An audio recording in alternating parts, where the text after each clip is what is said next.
indication that that intelligence does not come in the absolute constellation that one be curious about things, or that one has to necessarily be into reading and gaining knowledge and understanding in any sort of way that is different from the typical adult or individual, as they don't find things necessary, and they even ascribe the description of overthinking towards overanalysis, and they can't understand that. And that would seem foreign per se, or counterintuitive, but that's a thing. It's to say that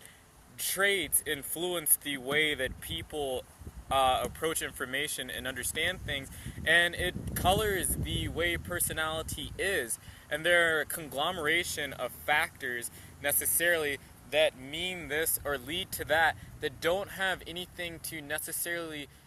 to do with one being a sensor, an intuitive, a feeling type, a thinking type, a judger or perceiver, or anything like that. That there is a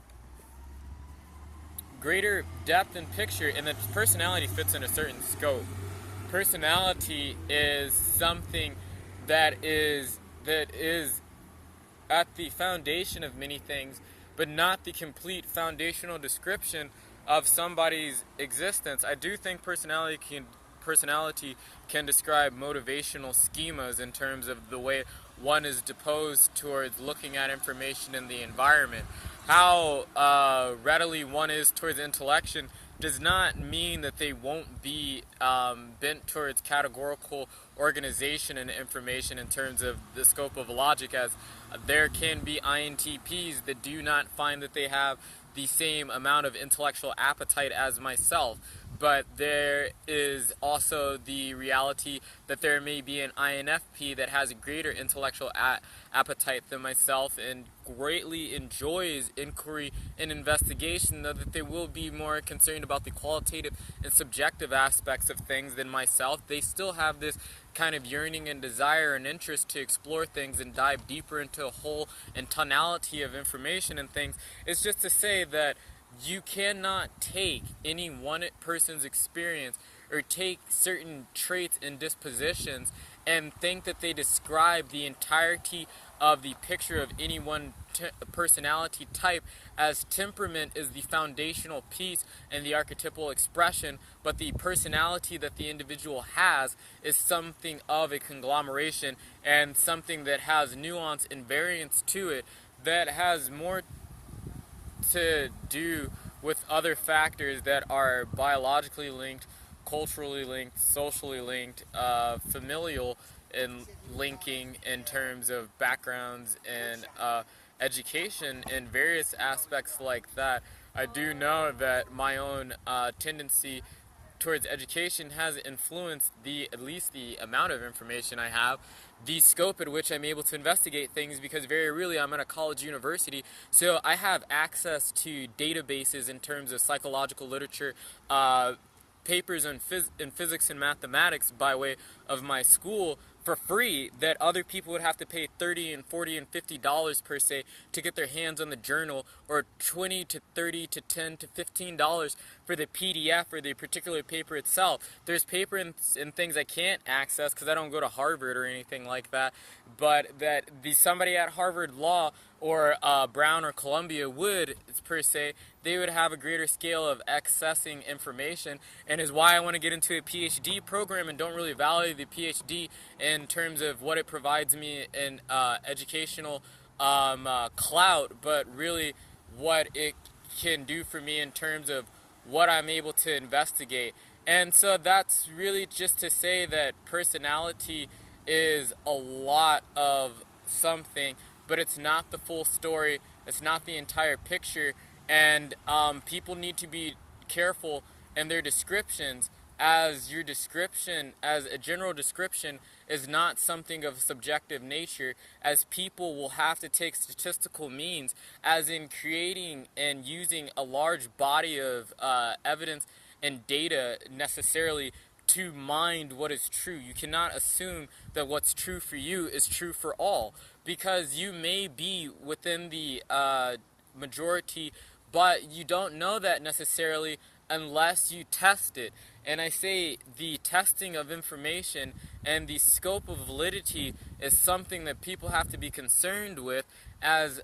it's that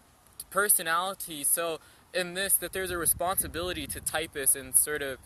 people that share information, insofar as that not everybody, I realize this, is going to be interested in investigation. Not everybody's going to be interested in structuring information. Not everybody's going to be concerned with accuracy and the forthright. People will have a passive concern with accuracy, as people don't want to be lied to and people want to have the truth necessarily. But it's not like they have that concern like I do to really take and doggedly pursue information, investigate it, weigh it, calculate things, be ready to cross-reference things and change my mind when appropriate by way of logical argument and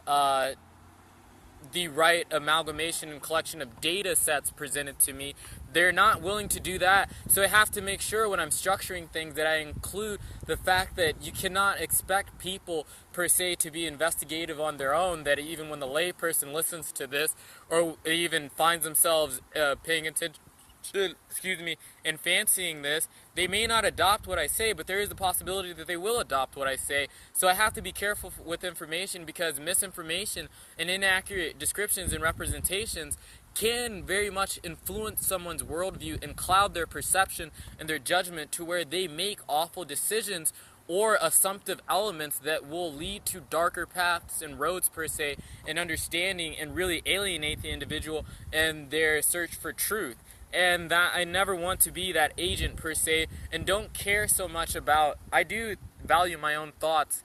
more so than I do of others, but I do realize when people begin to value my thoughts, they're not my thoughts insofar as that they should not come with qualifiers and descriptions, as in they're limited and they're my vantage point. And no matter how accurate a theoretical construction is that I come up with, I still hold it in an open-ended space, as in it's not as if I'm basing it off of other people's experimentation, and I'm not doing experimentation in my own self. And for me to come up with the data sets, as in tens and thousands of people, that would be necessary on my own would take a lot of funding and research that I'm not able to do. I can't say that anything's absolute either, unless it's some sort of first order principle or philosophical position that I can say I'm basing this maxim of everything off of in terms of a system. And I'm quick to find those things, but they're at the basis in things that I can explicate with deductive arguments,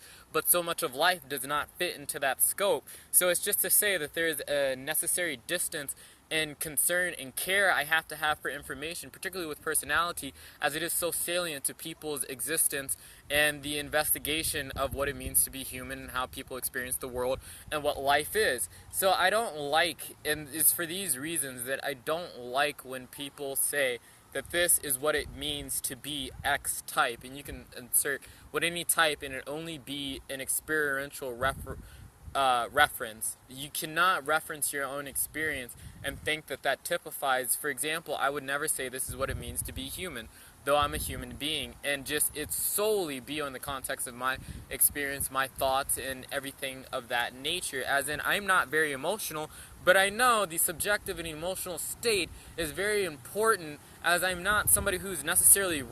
at the forthright concern with it in terms of the general investigation or conclusions and judgments I come to about things in the world, but that's a very large piece of the pie in terms of the general population of people and how they approach information, how they conceive the world and orientate themselves. I don't necessarily, when I'm describing these things, it is true to my own experience that that's not true, but that's at one level of analyses. And if I am ever to say that I have anything that is universal and necessary, or at least I'm trying to approach things that are universal and necessary, I cannot stop there, and it's fairly irritating, as in it's to me unsafe when people do that and stop there. And I'm not trying to police things, as in I think people do it naturally per se with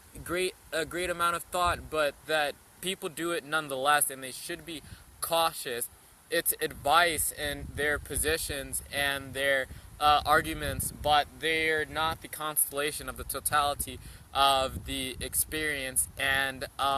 people should be right to interject that And I would say that people should be careful insofar as the acceptance of these things, as they will be tantalizing and tickling to the ear, or one's own local subjective experience. But one should not stop at their own local subjective experience insofar as orientating themselves towards what is true. And so long as somebody's concerned with that, locality and subjectivity are components, but they cannot be the end-all be-all, and they're not even the most necessary nor salient and important from my vantage point. But that's because I'm irrational, and it may switch for somebody else, but they would in their own right have to be concerned with the overall arcing picture and what we can obtain from reality and what can be considered objective in our very much dampened and retardant experience in perception. But it should be accounted for nonetheless. And when people are making titles and descriptions and saying this means exactly this, they don't realize the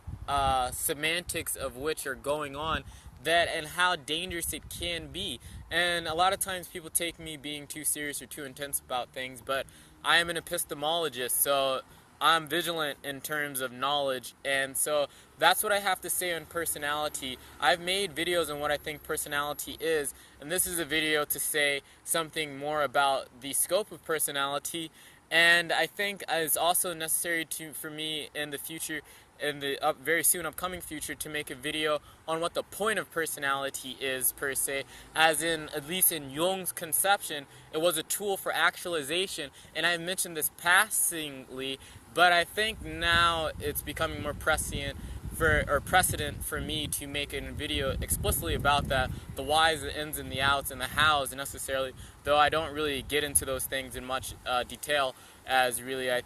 think that somebody should read that stuff on their own. But whatever, I think it's becoming necessary. So that's my video, and thank you for watching.